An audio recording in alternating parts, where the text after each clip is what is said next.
Hello दोस्तों, नमस्ते, प्रणाम। स्वागत है आपका हमारे यूट्यूब चैनल पर। तो दोस्तों, आज हम आपको एक बढ़िया गीत सुनाने जा रहे हैं।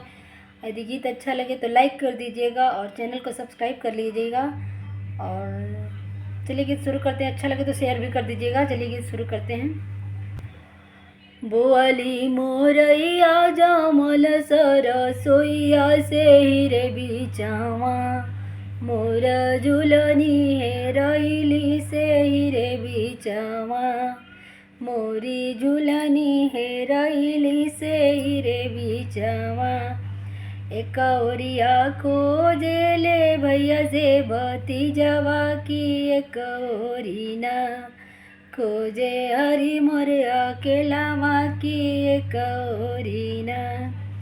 जब हम जनती की हरी मोर खोजिए, अकेलावा चलियो जैतीना, बिनु गवने गोहानावा चलियो जैतीना, बिनु गवने गोहानावा चलियो जैतीना। बोअली मोरैया जामल सरसोईया से हीरे बिचावा, मोरा नथुनी हेरैली से हीरे बिचावा, मोर टिकावा हेरैले से हीरे बिचावा। एक ओरिया खोजेला भैया से भतीजवा की, एक ओरीना खोजे हरी मोर अकेलावा की, एक ओरीना।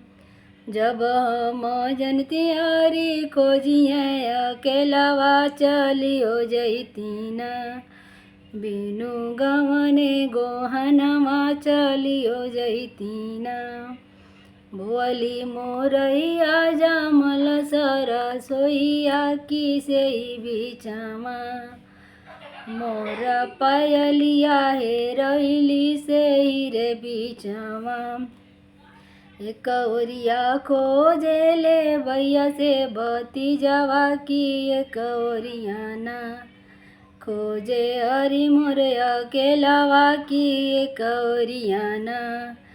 जब हम जनती हरी खोजिए, अकेलावा चलियो जैतीना, बिनु गवने गोहानावा चलियो जैतीना।